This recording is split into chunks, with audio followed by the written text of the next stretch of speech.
Welcome to the Autonomic Healing Podcast. I'm Tom Pells. And I'm Ruth Lawrenson. We'll be unpacking what it looks like to activate your brain to holistically manage stress and trauma that bring healing to the mind, body, and spirit. Being free to live authentically as humans. Thank you for joining us. Let's get this conversation started. This time around, we wanted to talk about contentment because it's stage one of rational intimacy. Mm-hmm. And so it's this really good word. It's like to unpack what it means, to experience it is even better. And the fact that, again, I think a lot of the conversations we have are indicative of what people crave or what people don't tend to have in our world with all of the stress and trauma that's surrounding it. But contentment is something so important and so crucial to rational intimacy and so achievable. The foundation of it. Yeah. So let's start by talking about contentment. We're going to kind of talk about all sorts of aspects of it and why, how we can access it and what it actually is, what it isn't. So do you want to kick us off? You bet. So the competing paradigms that we can live in is the tsunami of stress or rational intimacy. And those are the competing paradigms. Often, perhaps predominantly for many, it's stress and need and the tsunami of stress. Stress and need just are. That is to be alive, is to experience change, to have stress, to have need. At such a fundamental level, for example, do we need water? You don't survive very long without water. Fluids. Food, how long are you going to go if you don't have food? Couple of hours. For some, it can be days. But the point is, we need food, we need water, we need shelter. So to say I have no sense of need is to deny existing. Mm-hmm. Sunlight, vitamin D, all sorts of things. And stress, change is stress. Something is this way, and now it's this way. That can be a huge change. It can be subtle changes. We can live in an environment where there is constant change. You were mentioning about New York, and you said something about I was watching you actually even right now as you're talking, my brain is thinking about a number of different things. But I was watching a documentary last week on Xanax. And the point of the documentary, what it was trying to kind of present the fact that, there is some due course for some people to have Xanax and it can for some people certainly help them. But the majority of people are popping Xanax because of this stress-filled life. And I was on the documentary, there was this one guy who was living in New York and he was just saying, well, it's just kind of part of like our life. Everyone's on Xanax because we're all messed up. We're all completely stressed, and that's the only way we can cope with it.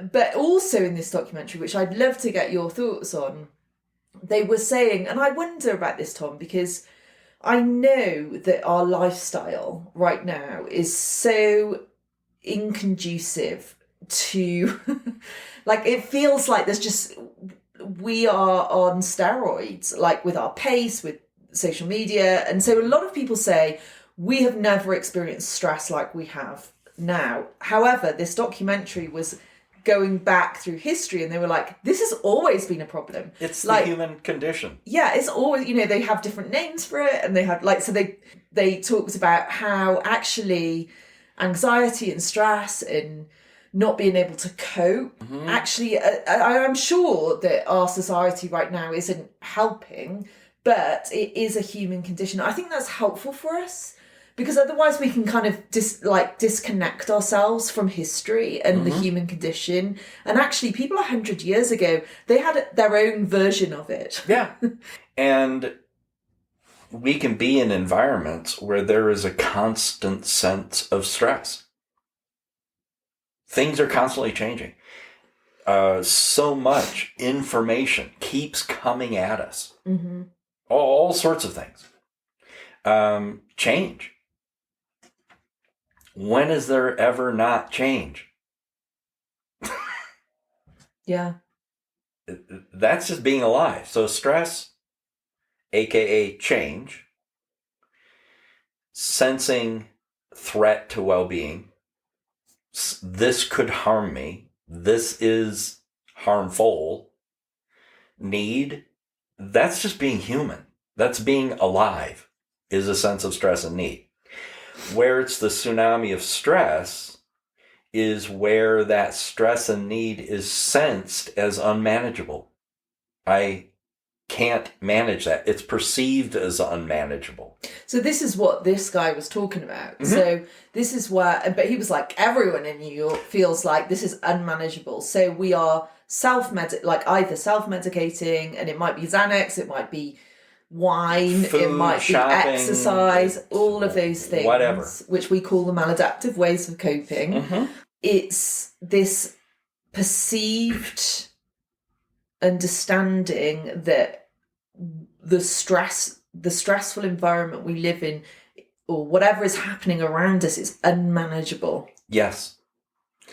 And that sense of stress and need in the tsunami of stress triggers a flee the sensed or perceived threat. Mm-hmm.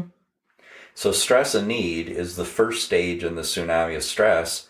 Stress and need is also in the first stage of rational intimacy, because it just is, but it's with a sense of contentment.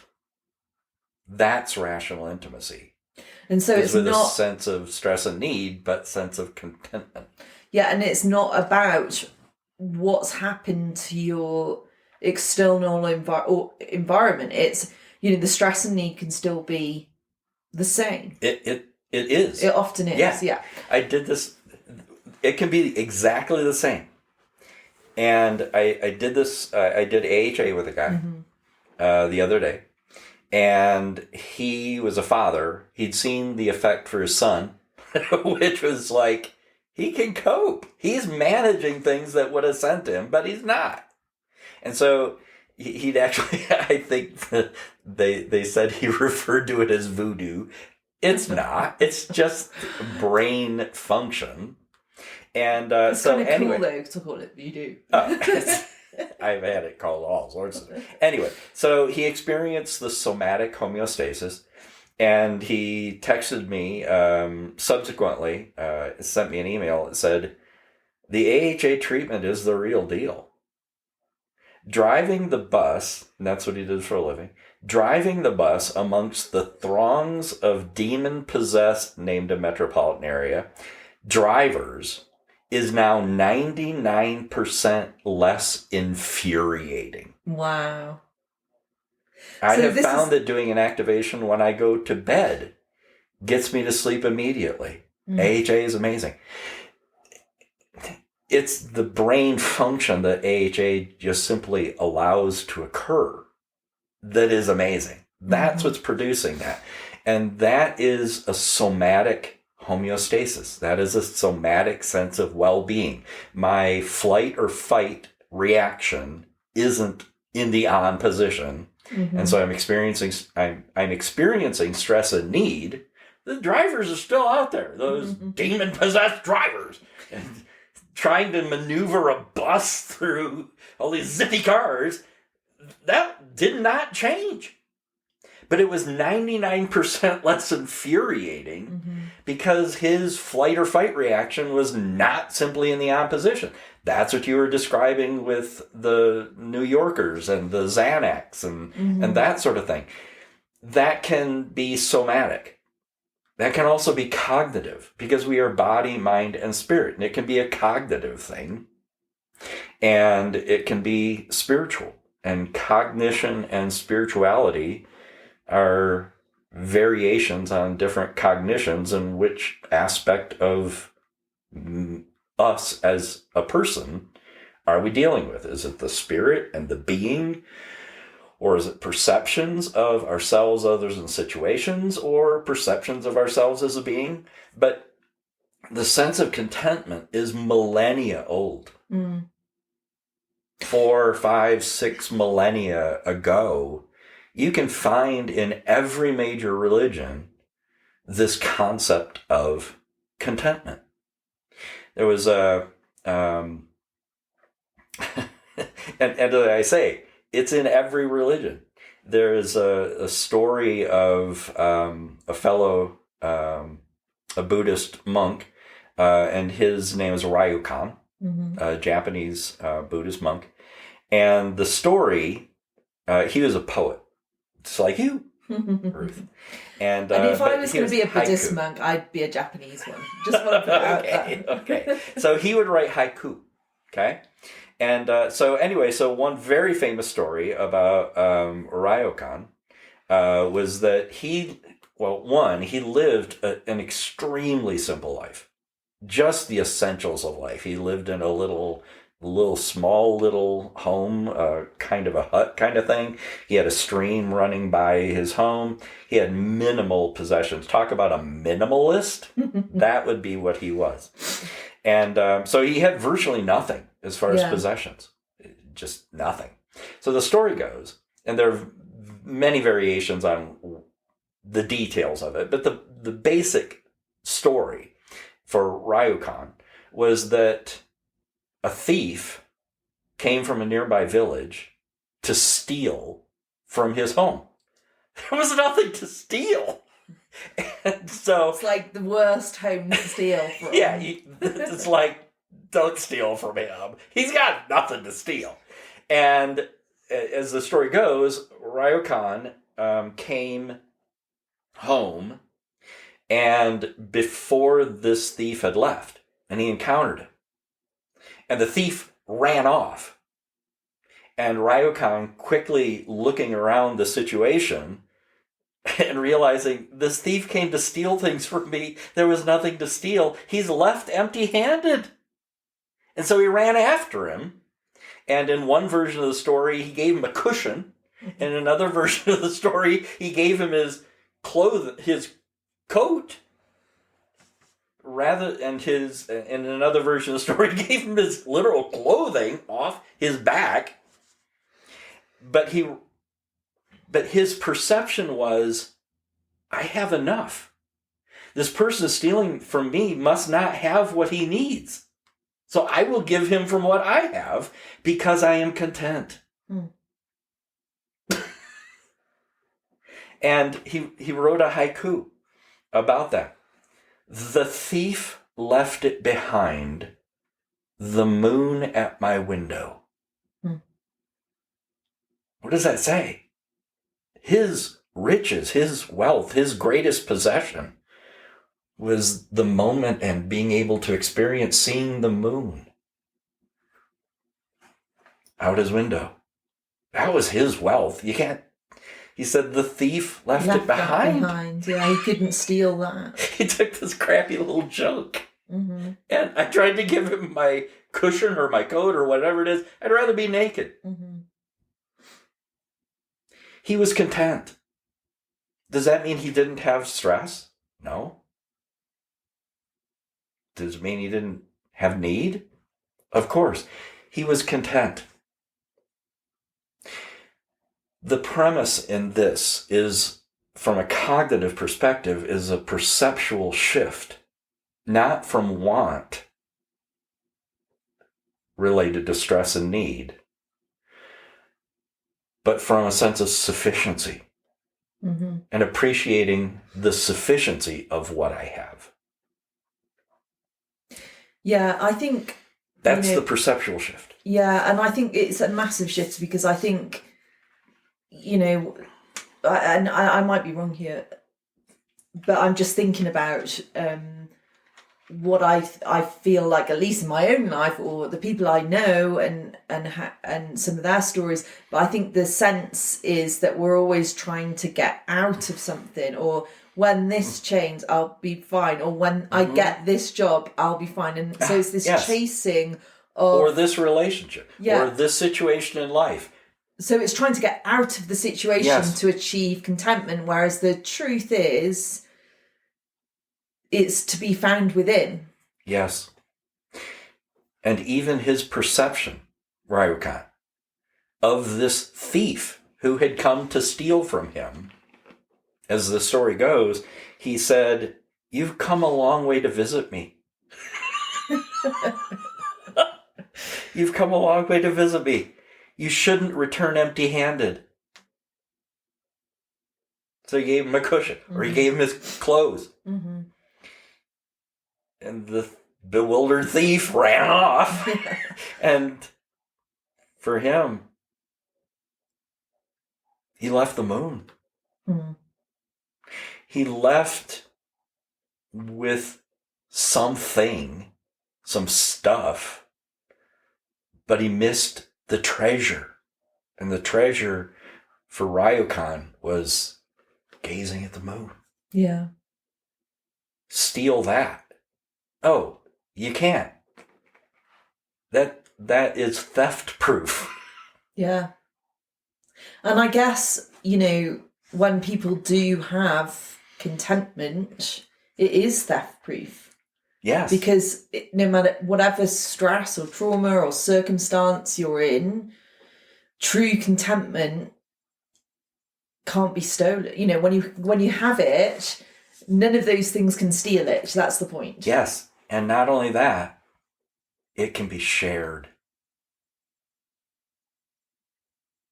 So talk more about that. Yeah, like I'm thinking. Not only can that not be stolen, mm-hmm. that can be a moment and an experience of life that can be shared. The thief could have sat down and considered the moon. Yeah. And the beauty of that moment. That's something that can be shared. Mm. Not only can it not be stolen, it's communal. It can be shared. Wow, that's amazing. I'd never thought of it like that, but you're so right. So as we have contentment in our lives, it's something that circumstance can't steal, but also it's something that we can offer to others to be part of. Join me in this. Mm-hmm. Paul said the same thing a couple thousand years. That was, Ryokan was in the late 1700s. And Paul, the Apostle Paul. From a couple of thousand years ago, wrote a letter to the believers in Philippi. And he wrote about the same thing that Ryokan was saying. And he said, because he was writing to the Philippians because he was in a pretty tough moment in his life. And he says, "I rejoice in the Lord greatly that now at last you have revived your concern for me." Kind of out of sight, out of mind. Oh, wait a minute. Indeed, you were concerned before, but you didn't have opportunity to do anything about it. I'm not saying this because I am in need. Does that mean he didn't have stress and need? He didn't perceive himself as being in need. I'm not saying this because I'm in need, which is a wonderful word, which most everybody would relate to when it comes to need, in the sense of I'm in need, because the Greek word there is hysterios, hysteresis. It's like hysterical. I am out of my mind. What am I going to do? Help! I'm in need. That's a helpful translation, because I think suddenly everyone can relate to it and go, okay, now I'm in. And he's saying, I'm not hysterical. I'm not losing my mind here. I'm not saying this because I'm in need. Because I have learned the secret of content.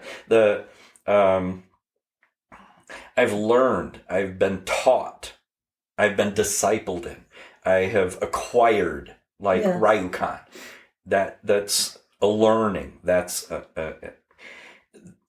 of being autarkus is I have sufficient. Mm-hmm. Ryukan had enough. I think it's interesting that word learned as well, because, as opposed to Xanax, which is the instant magic pill, that is the brain. That's like, and it does its job in the moment. Mm-hmm. But there's something about the learn. It's a journey. It doesn't happen. You're not going to be able to get this instantly, but as you pursue a journey of learning how to be content, I think that's interesting, because I think in our society, Tom, we're looking for a lot of quick fixes. We don't know how to journey into those spaces. We don't even know how to.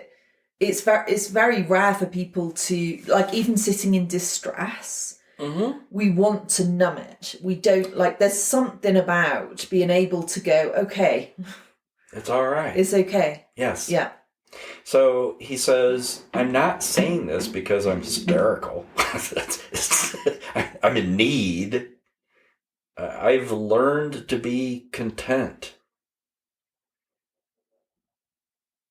in whatever circumstances I find myself in. That's often translated, I've learned the secret of being content. It's not a secret. Mm-hmm. It's not some big mystery.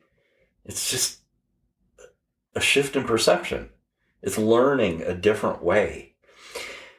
I've learned to be content in whatever circumstances I find myself.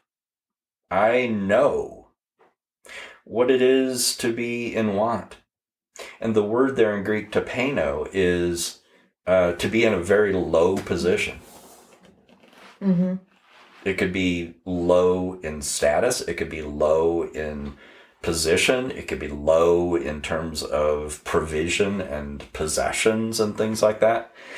And the opposite of that, I've learned to be content in abundance. In any and every circumstance, here's where the secret comes in. But that's not a secret as in, I'm keeping a secret from you and I'm not going to let you know. Mm-hmm. It's, I wasn't initiated. I wasn't instructed in something that wasn't just common knowledge. It's literally a term that's just disciplined in a practical lesson. Mm-hmm. I haven't learned my lesson. Mm-hmm. I hadn't learned this lesson before. And now I have, yeah. Some mystery. Mm-hmm. No, that's not. It's unknown, and then it becomes known. Yeah.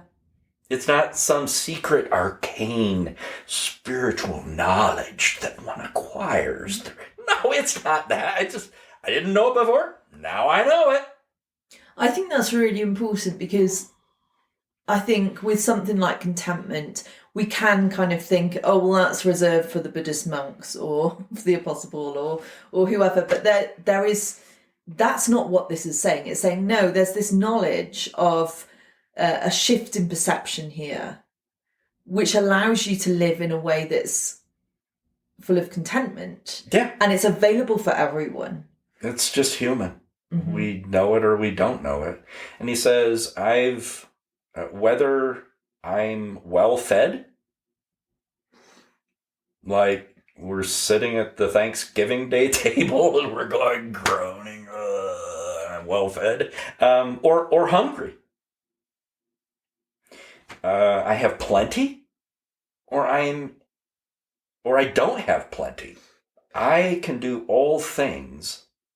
This is going to be real controversial for a lot of Christians. I just am throwing that out there. I can do all things through the one who strengthens me. It doesn't say Christ. It might be him. It might be God. It might be whoever it is that's strengthening. I can do all things. I can experience this or that through the one who strengthens me. So this is an important aspect, I think. Empowers. I think that what you're saying is really true, because I think, like in my brain, I have that verse translated to say Christ who strengthens me. But I think underneath the point of it is that, is this true? Part of our contentment is to do with our connectivity to community. Like whether that is the transcendent God and community with God, whether that's community with friends or whether it's community with ourselves. Yes. There's an importance about that dynamic, because it empowers us and it strengthens us. So I think that is like interesting. Oh, that's pivotal. Because when we perceive ourselves alone. Well, I think that is where the sense of I can't do this. Distress and discontent. Yeah, this is overwhelming. I'm going to sink. I can't do anything, And then, but what I love is as soon as he said that, I can do all things through the one who strengthens me. And then he says, however, just to be fully transparent, you have acted nobly with being with me, synchronizing in this time, koinonia, right? Togetherness, koinonia, right? Synchronizing. You have acted nobly, sharing with me in my distress. He's saying, just so you know, it doesn't mean I don't experience distress. Yeah. I love that occurs there, because he's saying, I've figured out, I've learned how to manage, but it doesn't mean I always do it. And there aren't moments where I don't get distressed and discontented. I can come back to that place of contentment. And so human of him to say that. And, and so accessible for all of us to identify with. Yeah. So going back to, and I agree with you, there's these themes with contentment. What the Apostle Paul there is talking about is that he's saying in these extremes, I've experienced severe hysteria. Hunger, thirst. Yeah, I'm like pressure, losing my mind. Yes. So that's what he means. And also by that. Abundance, and I've got everything. Things are wonderful in my life. And then everything within the middle. And we can have an abundance and be discontented. And I think that's... So when is enough stuff? Enough stuff. There are these two bookends, aren't they? Of one is like, well, I can't be content because there's too much stress around me. And I don't have what I need. Yeah, so that's not true. That contentment is not going to be found when all the circumstances of our lives are perfect. That is not true. So that's one end of the bookend, one bookend. And then the other bookend is this kind of, well, actually, I've had everything and I can be content there too. But I think that one of the things that people tend to do is chase after the things, right? Covet.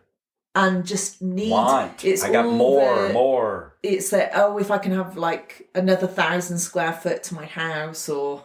Or I can have a house. Yeah, it's just always this chasing I've got all these possessions. What's on Amazon? I've got to have more and all the rest of that. Paul, when he wrote to Timothy, a letter. So he wasn't writing to a church, he was writing to somebody caring for the people. He said, godliness with contentment is great profit. Why? Because we brought nothing into the world, and neither are we able to take anything out. Mm-hmm. But having food and clothing, right, okay. Having food and clothing, with these will be content. But those wishing to be rich fall into temptation. And I've shared before, I'm going to share again. The same Greek word, peirasmos, that is translated temptation, is the same Greek word, peirasmos, for stress and need, and difficulty and trial and an ordeal. Same word, different perception and a different experience of the stress and need. But those wishing to be rich fall into temptation and a snare and many foolish and harmful passions that plunge people into ruin and destruction.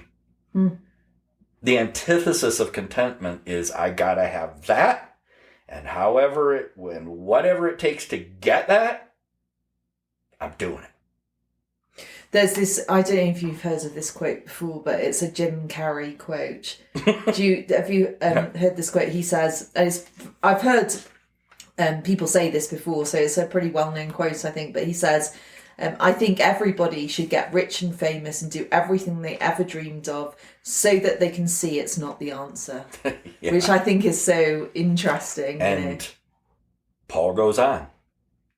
He says, because the root of all kinds of this is the phrase it's often, the love of money is the root of all evil, right? Mm-hmm. Well, what it actually says is the root of all kinds of kakos, all kinds of things that harm people, ourselves and others. The root of that is, and it doesn't say the love of money, it's just a word that means a considerable extent of something. The root of evil is the considerable extent of the desire for it. Possessions, money. So it's never enough. It's something you've got to have. Exactly. Yeah. That's not the love of money. Well, I don't have a love of money. No, it's that sense of I have to have a considerable amount of whatever I don't have. That's the best translation, I think. It's the root of all kinds of things that are detrimental to us is the want of a considerable amount of whatever I don't have. Wow. That's what that phrase means. Wow. It's I gotta have a considerable amount of what I don't have. And then that's the root of all types of causes considerable harm. It's the root of it. That's what, yeah. Wow. That's a good which is the antithesis of what I've been talking about, which is contentment. Mm-hmm. So we've talked a lot about, so we know that contentment is not conditional around circumstances, even negative circumstances, and it's not going to be found in chasing after the things that we don't have, for sure. So that's how just an indication that we aren't. So let's talk about the secret then, the mystery, something to learn. Oh, here's a lesson I can learn. Because actually, it is part of rational intimacy. The first part of that. It's the foundation of living a different way, living in a different perspective, a different paradigm. So how do we, Tom? Because I think a lot of listeners will be like, great. I'm glad that contentment isn't stolen by stress and need. And I'm glad that it's not found in that. But how do we get it? Because most people, I would think, don't feel like they have it. Oh, Right. Because they're not encouraged to. They're not invited to. It's not valued. Contentment is on everybody's wish list, but nobody's to-do list. Well, nobody's too strong, but maybe the majority. It's not on their to-do list. It's a wish list item. Wow. If you think about it. Yeah. So we are body and mind and spirit with AHA somatic homeostasis. That can deliver. Like the guy who is 99% less infuriated by all the demon-possessed other drivers on the road. I did it with a fellow the other day as well. And his background is Hindu. And he said, I was taking my notes, and he said, my body is very relaxed. But notice I'm more vigilant, like I don't trust it. But I feel I can accept it. Then he said, my jaw is quivering and tears were coming, but they weren't falling, but they're there, kind of in my eyes. And then he said, this is peace. My body is very relaxed, and notice I am more vigilant, like I don't trust it, but I feel I can accept it. Jaws quivering, tears were coming. He was connecting with himself emotionally in a healthy way because his brain was causing that to happen, but didn't. And they're there. This is peace. And then he said, my mind is thinking, but, and I am still just feeling this peace. That's somatic homeostasis. And knowing his background, I said, so it sounds like you're describing ahimsa? Ahimsa for him, that would have made sense. For others who don't know the term. In the Hindu religion, ahimsa is non-violence toward oneself. That's amazing. And all what other a lovely living description. beings. Yeah. Remember I just talked about the root of all things that are violent toward and cause harm toward, right? And ahimsa, non-violence toward oneself and all other living beings. And he said, it is, Tom. You're going to make me cry. Oh. Ahimsa is peace as a highest human value, interlinked with other values like truth, non-violence, purity, friendliness, forgiveness, tolerance, ahimsa, non-violence towards self and all other living beings. It's contentment. Yes, but okay. And I can accept. That's in the body. The brain can do that. That's what AHA facilitates. But if you don't have that or haven't experienced it yet, there's also a cognitive homeostasis that the brain itself can do, but also we can think our way to. We don't have to be perceiving stress and need as meaning I'm not okay. Ryokan had nothing, except he had everything. He had nothing possessions, but he could see and appreciate and be amazed at the view of the moon in his window. There's a couple of things that I'm thinking about as you're talking, and I think, the word acceptance seems particularly important, and I think it also lends itself to being in the present. Yes. Because the thing about, the chasing the wind, the needing all of the stuff, and I'll be fine if I get this, and this, is or actually, I don't have that. So it's actually all about trying to escape the present. Yes, not be. But there is something about accepting the present and sitting within it, which is what the Apostle Paul was saying. Is he's saying I could be in a banquet right now, or I could have nothing. It doesn't really matter. The present is the present is the gift of life, and to accept whatever gift you have in that moment. Yes, it brings with it that sense of peace. So I think there's something key about our learning. Something like, for me, Tom, I'm such a visionary, and one of the things that I've really struggled with for many years, and I love the fact that I'm a visionary, and I'm very energized about thinking about like what could happen, and all the rest of it. But I think I've just tried to discipline myself to sit in those moments of present and just enjoy it for whatever it is. Yes. But I think that is a discipline that's probably not used very much in our Western culture, our fast-paced life. I think even like, industry and marketing and money is almost like tempting the wants, the needs, that you're not going to be okay until you've got this thing.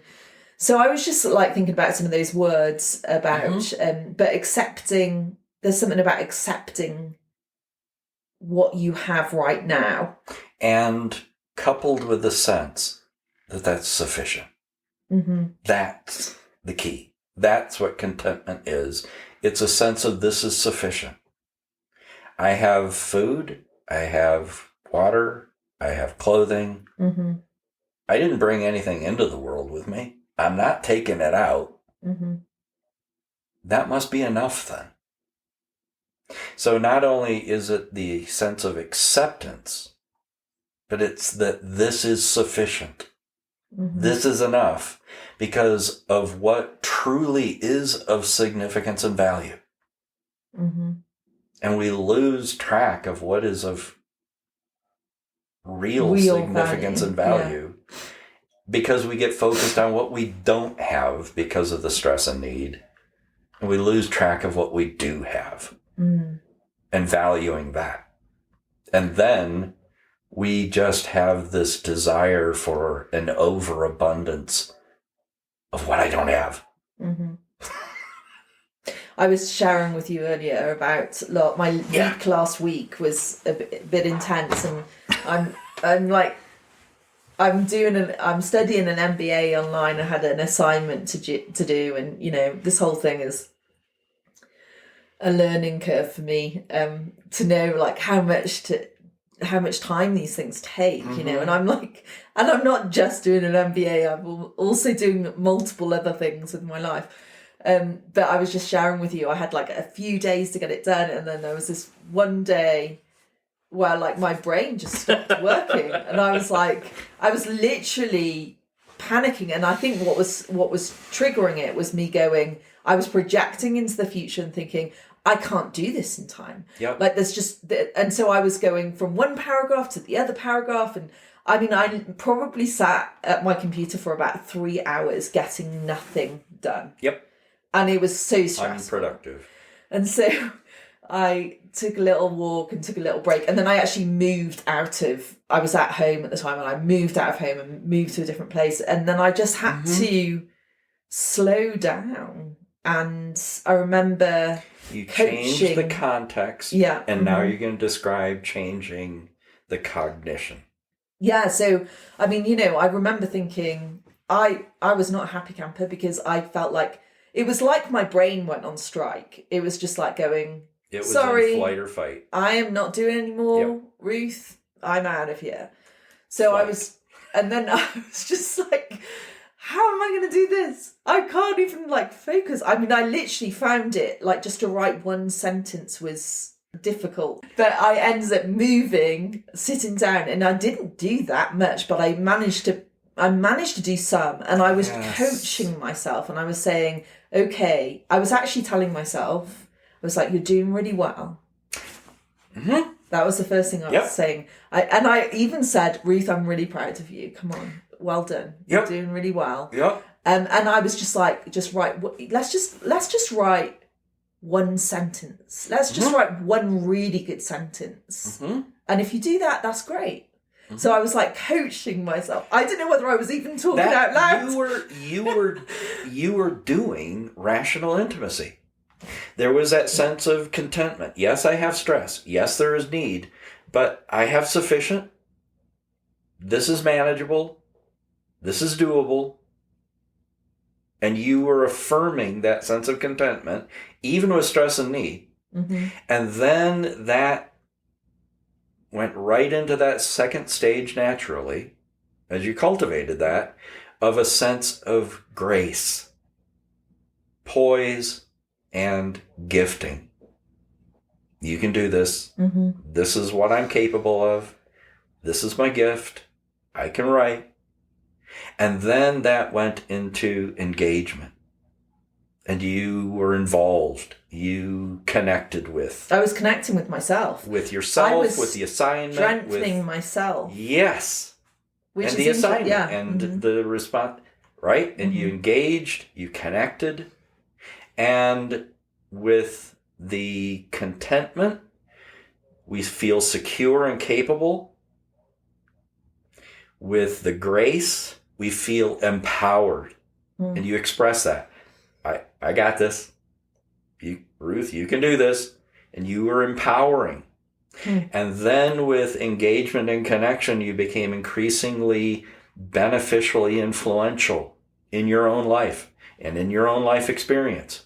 That's that third stage of rational intimacy. And then it grew into devotion, a loving commitment to a cause or a person, and the person was you, and the cause was that assignment, and you experienced that sense of devotion, and that cultivated a healthier self-image and a more sober self-esteem. Not thinking too high. Ruth is the be-all and end-all. Not thinking Ruth is worthless and incapable and all that. No, a sober self-esteem. And you could envision moving forward. I can see where this can go. It can grow. And then it went into living that out. And you engaged, you got traction with you. You moved forward with it. 5 minutes to go. Here we go. And I'm getting this assignment done. And then that cultivates a sense of commendation. Well done.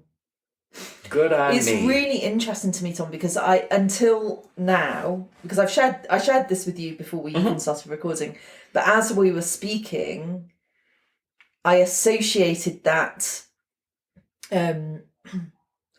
that whole journey last week that I went through, and especially that, I moved out of my house to Starbucks and started kind of coaching myself, but I associated it with the verse that Paul talked about, the one who strengthens me. And so in that moment, I was connecting with myself. You were the one who strengthened you. And I was strengthening and empowering myself. And sometimes that will be my relationship with God. And sometimes that will be my relationship with some other people too.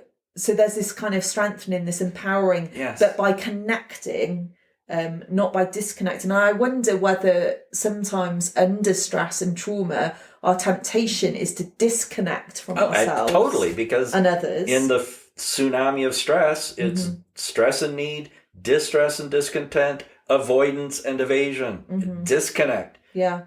Get away, run away, run away. And then resistance, I don't want to deal with it. Defiance, I'm not going to deal with it. And when we get angry and we're not assertive, and then we just want to feel good. What will make me feel good? And then that desire for those unhealthy, maladaptive coping.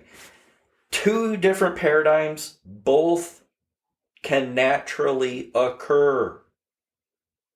We are as wired for the tsunami of stress as we are wired for the rational intimacy. Yeah. Both are natural. It's just, what do we do at the beginning of it?